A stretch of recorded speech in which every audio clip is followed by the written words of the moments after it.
So expect disruption. It's a good reason to start cycling if you're not already. And our aim is to say that we haven't met any of our 3 demands, actually. We have 3 demands. One is for the government to tell the truth in declaring a climate and ecological crisis, to actually reverse policies inconsistent with that truth. That we also want net zero carbon by 2025, which is acting like it's an emergency. And frankly, we'll know when it's happening because it'll feel like being in a war. And I don't like war analogies really, but we know what that's like in Britain. This is not one Hitler, this is 20. You have to understand the gravity of what and we could do it, but we really have to be in a wartime economy. And people ask me, you know, do you against this, for that? All bets are off in a war. You know, in that sort of situation, frankly, rich people, you have to put your hands in your pockets and things will change for a while. It's not ideological. This is just the situation that we find ourselves in. A third demand is, how do you make the changes? Well, you know, it's not going to come from the democracy as it resides now because it's too captured to vested interests. If you block a bridge, you have people playing music and impromptu bands. Can you tell me more about how you design that and why you design it? When we were on the streets, it felt incredible because it was about love, essentially, and connection and togetherness. And what the system that we live under, which I believe is based in a deep trauma, you could call it patriarchy if you want to use that language, but it's based on a deep trauma of the idea that there's scarcity, which doesn't make sense when nature renews itself in that way, that we're separated from each other, including our own inherent purpose. And that we're powerless. And when you're on the streets and you've knocked up a kitchen in the middle of the road in Marble Arch and you're feeding strangers with vegan food and having fun and playing music together, there's something of reconnecting a family that meets the deepest longings that I think many of us are feeling. Global greenhouse gas emissions are still rising. The data suggests the planet is warming at an alarming rate. What to do about it? Well, my guest today is Roger Hallam, co-founder of Extinction Rebellion, a movement dedicated to mass resistance and civil disobedience. How far are the climate rebels prepared to go?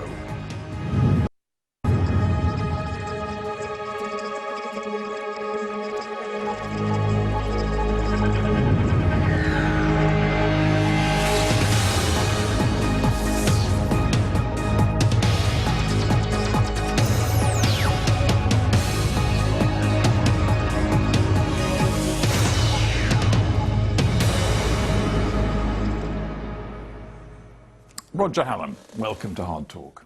There is, and has been for years, been no shortage of activists, groups committed to fighting for the cause of fighting climate change.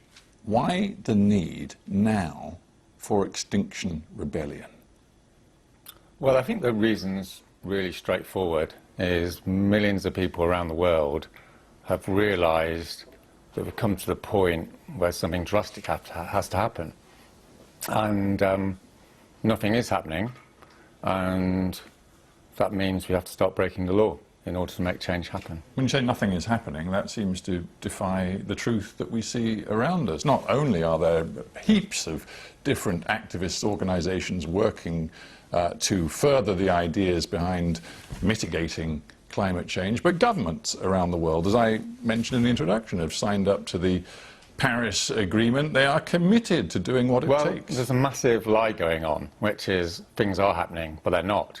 And millions of people have realised that the governments have been lying for the last 30 years, and the elites have been lying, and the experts have been lying. And the reason they've been lying is because they've said that carbon emissions will go down, and they're going to act to make sure they go down, but they haven't. They've gone up 60% since 1990, and they're still going up, as you said. They went up 1.6% 2 years ago and 2.7% last year. So this was the decade when it was all supposed to start happening, wasn't it? But it's not. So people are very angry, people are in a rage, people don't want their kids to die. You know, this is a... There's no words to describe how serious it is. But I guess what I'm getting to is this point what's different about you. I mean, we've had, for example, the leader of Greenpeace in this studio. He's talked in very similar terms about the alarming rate of the warming of the planet. He's talked about the rise in emissions. He's talked about the concentration of CO2 in the atmosphere getting worse. All of that stuff. I mean, so on the science, there's no disagreement. But are you saying that groups like Greenpeace and many, many others have fundamentally failed in their mission to convince the world that things need to change? Yes. We've fundamentally failed. I mean, I failed, other activists have failed, campaigners have failed, we've all failed. The fact of the matter is, we're facing mass starvation in the next 10 years, social collapse, and the possible extinction of the human race. It couldn't be worse. So that situation has come about over 30 years of failure. Failure by the elites, failure by the governments, and failure by campaigners. So your message is entirely about failure, it's about negativity, it is in a way, I suppose, a howl of rage and despair. That's right, it is. And you think that is a message that the people of the world and the political leaders of the world are going to respond to? Yes, and the reason why is because when people go through depression and rage, they come out and decide to do things. And Extinction Rebellion is the most successful climate change movement in the UK. It only set up a year ago. It's got 100,000 people signed up to it. It's done mass civil disobedience. It's changed the conversation in this country. And the reason why it's done that is because it's dedicated to telling the truth.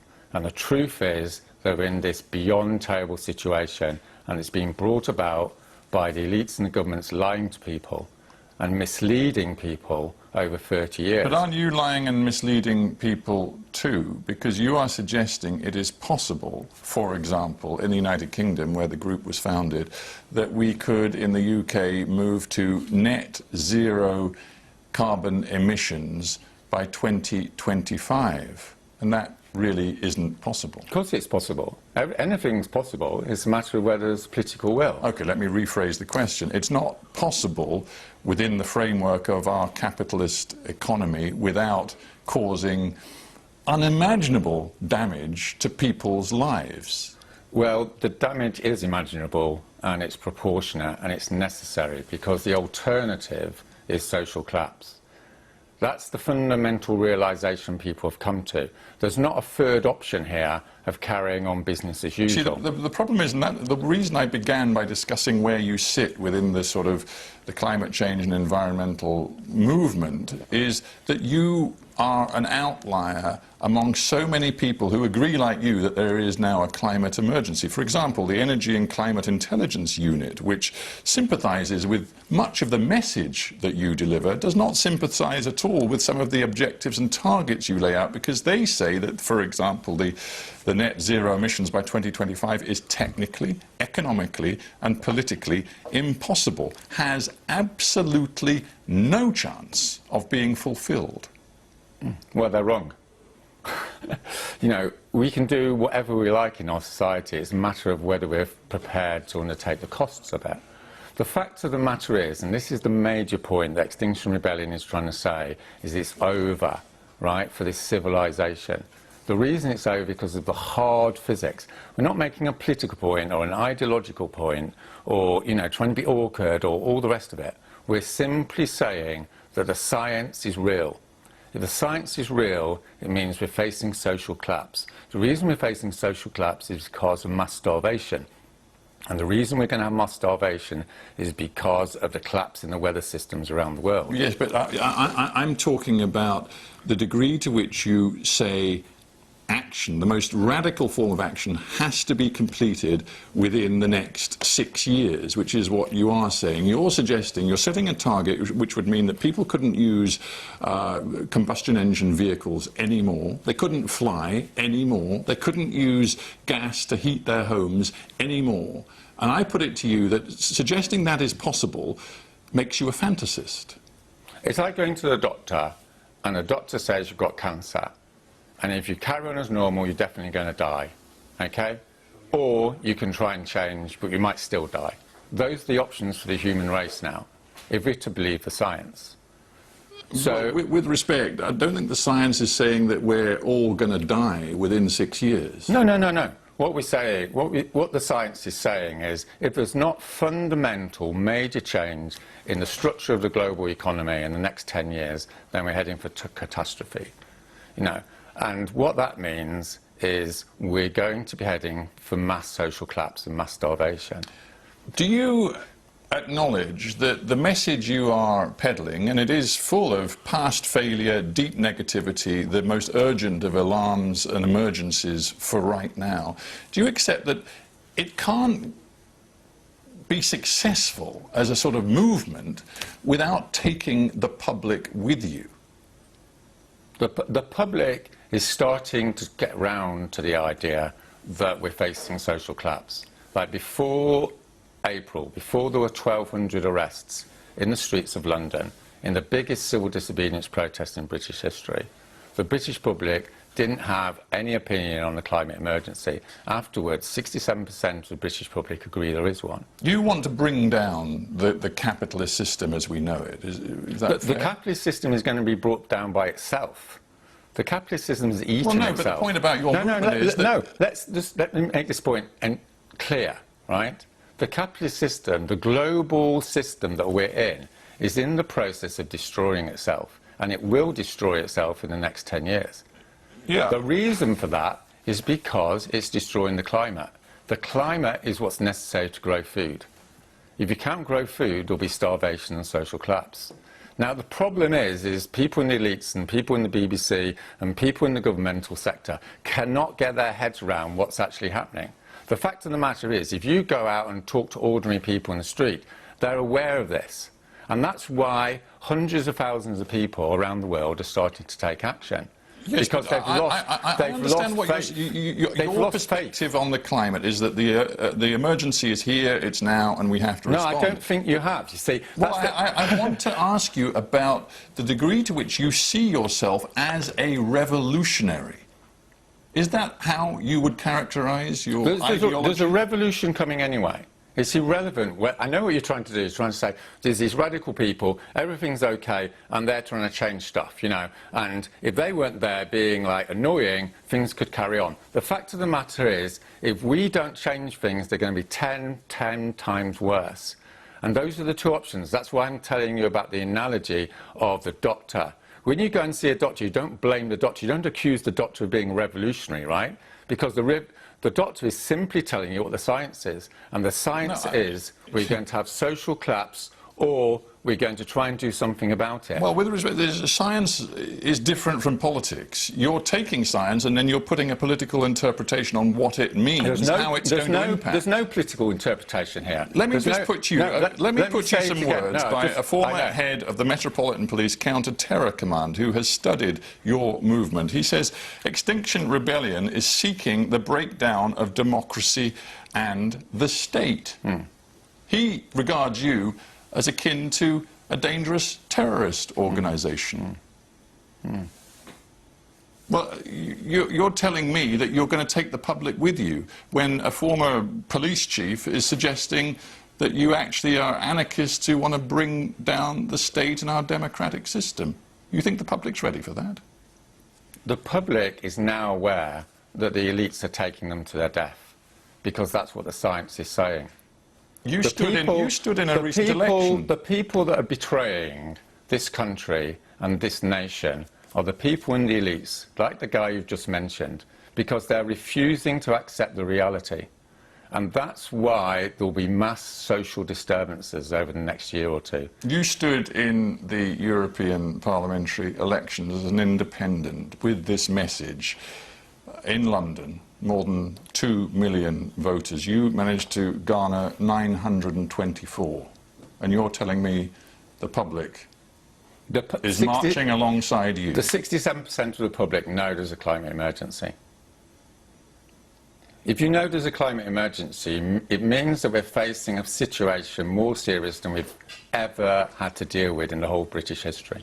Politicians are now talking of climate emergencies, making the leap from talking of a climate emergency to the mass civil disturbances, disruption, the bringing down of the state as we know it. That's something quite different. How far are you prepared to go? We've seen, let's say, hundreds, sometimes maybe even 1,000 or two of your Extinction Rebellion colleagues and activists on the streets of London, gluing themselves to buildings, gluing themselves to roads, disrupting traffic, once even disrupting public transport, which to many seemed a bit odd.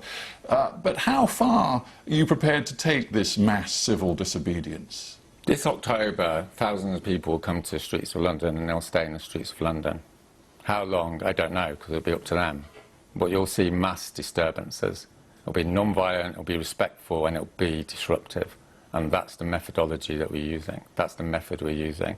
You say carefully, you say non-violent. In previous comments, you've said of your protests, demonstrations, civil disobedience that, quote, some people may die. I wondered what you meant by that. Because in civil disobedience struggles over the last 150 years, when you challenge the elites, as Gandhi says, you know, first they ignore you, then they laugh at you, and then they fight you. When they fight you, then they tend to kill people. And that's historically what happens. I'm just stating that as a fact, a sociological fact. You know, when Martin Luther King used to do civil rights campaigns in the 1960s, people got killed. And that's part of the process of political change. You're carefully manipulating this, aren't you? You said people will see in the evening news 10-year-olds and grannies getting dragged off by the police. I believe you've made a particular point at Extinction Rebellion of teaching sort of civil disobedience methods to young people, including school children. Well, you want them on the front lines. Why do you think school children and grannies are getting involved in putting themselves in harm's way to get arrested? Why do you think that's happening? Well, I'm asking you why you're encouraging them to put themselves in harm's way. I'm not encouraging anyone. Okay, what I'm involved in doing. You are actually encouraging them. You're actually mentoring children If grannies turn up to a meeting, are in tears about what's happening to their grandchildren, it's not what I'm doing that makes them sit down on the road. It's the same with teenagers.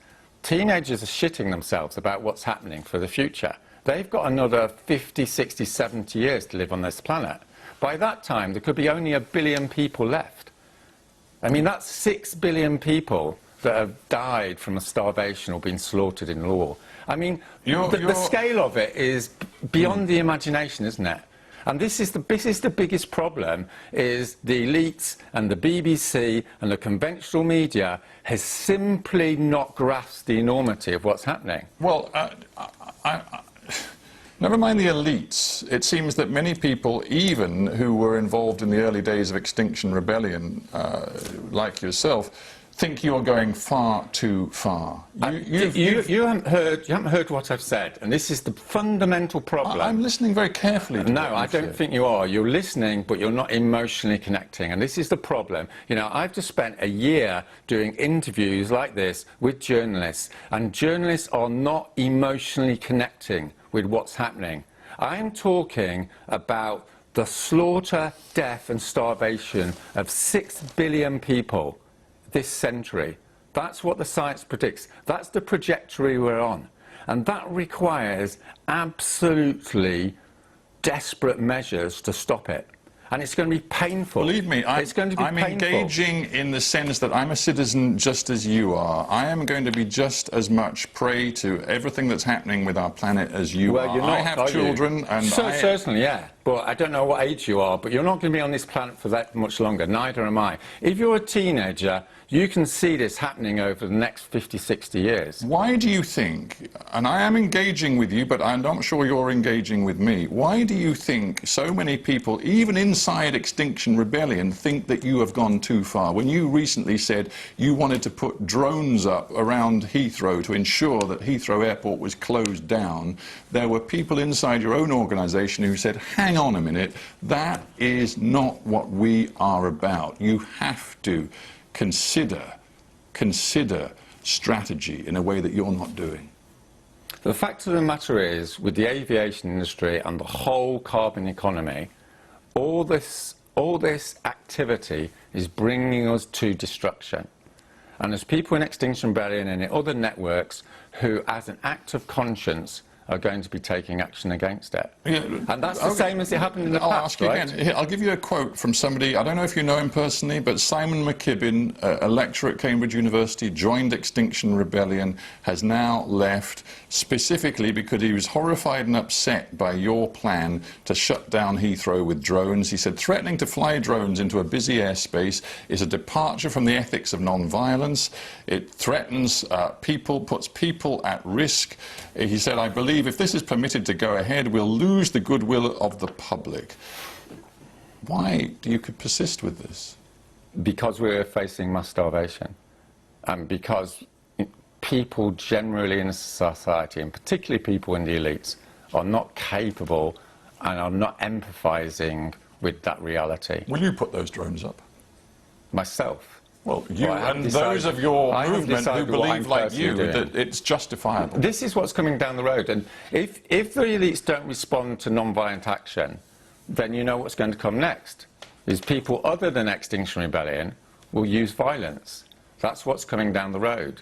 I mean, I'm speaking as a sociologist here. I'm not saying it's good or bad. What I'm saying is, if you put a society under a massive amount of stress, if you propose... Will you... Just leave me a minute. Just let me finish this. If you tell the citizens of a country that the government is facilitating their death, then you can expect one thing, particularly in a country like Britain, where people don't put up with such nonsense. You can expect rebellion. Will you, just answer the question, will you try to close down Heathrow Airport with drones? It hasn't been decided. It hasn't been decided, and I don't want to talk about specific things, because that's not up to me, right? That's up to the people that are engaged in it. What I can say to you is, this is what's coming down the line. Doesn't it strike you that if you were serious about trying to lobby, pressure, change policy where it matters most, you'd be working in Washington, D.C., Beijing, maybe Moscow, maybe Riyadh, Saudi Arabia? It's very easy in a democracy like Britain to get people out on the streets, to glue yourself to railings. It is ultimately a democracy, but in many parts of the world which matter most to this particular debate, there is no possibility of extinction rebellion. Most of the civil disobedience campaigns over the last 100 years have happened in poor authoritarian countries. And the fact of the matter is, when people have had enough, they'll undertake sacrifice in order to bring change. And that's the most effective way, according to the scholarship, of bringing about rapid change in a society, is mass participation in civil disobedience. And when it comes to this mass participation, you've said thousands on the streets. Do you really believe that with the methodology you've talked about in this interview, the mindset you bring to this, you are going to win the hearts and minds of the public, not just in this country, but publics around the world? I think it's inevitable. I think it's inevitable, yes. I mean, the major question now is, have we left it too late? See, I'm just mindful of international examples. Australia recently had an election. The centre-left went into that election promising major cuts in greenhouse gas emissions over the next few years. The centre-right went into that election saying, no, we're not, because it will damage jobs, it will damage industry. We're actually going to open up new coal fields across Queensland, one of the biggest states in Australia. The centre-right won. Yes. So what's happening is the level of rage in countries is increasing exponentially. And it hasn't hit that critical mass in many countries yet, but it's going to hit that critical mass very quickly, and it will shock the elites. It's going to shock the governments with its intensity, because a critical mass of people are starting to realise what's going on, which is the elites and the governments aren't actually going to do anything. They're not going to fulfil their primary responsibility, which is to look after the people. Do you not think that... And it will happen quickly. It will happen quickly. This isn't something that builds up gradually. If you look historically, it happens, nothing's happening, and then something happens, bang. And all the media think, where did that come from? And what I'm here today to tell you is this is coming, right? This is coming down the track. No, I hear your message, and you accuse me of not emotionally engaging with you. And in the course of the conversation, I've just been thinking to myself, your message is so unrelentingly bleak and negative. It's not a message, right? When you go to the doctor and he tells you you have cancer, that's not a message, it's the science.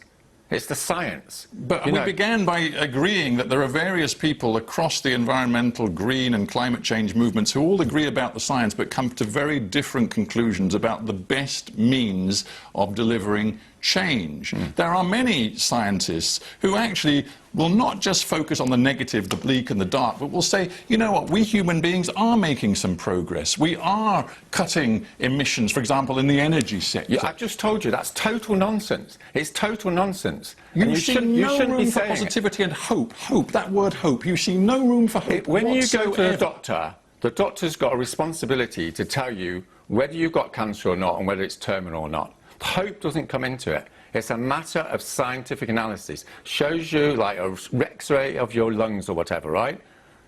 It's a scientific reality. The Arctic's melting, right? It's ice, it's warm, it's melting, it's going to go. Whether you've got fearful of it or you're hopeful about it or you've got a political problem with it, it's gone, right? It's going. That's the way the world is. It's a harsh thing, you know? Science doesn't have any sentimentality about it. It's not a political thing. It's not a sort of give or take sort of thing. Roger, Helen, we have to end there, but I thank you very much for being on Hard Talk. Thanks. Your social science and your notion of where this movement can go and how mass participation can work, we have to question it, and that's what I will do. Yeah, I know.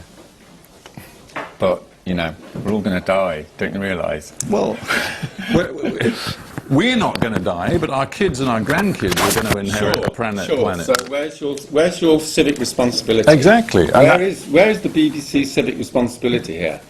The BBC should be writing to government and saying, you're in the process of destroying the British nation, and give it a deadline. And if it doesn't act, should go into rebellion against the British government. Well, that's your perspective on it. No, that's what's happening, right? Well, it is your perspective. It's happening. Anyway, thanks for coming in. You'll see, man. Left it too late.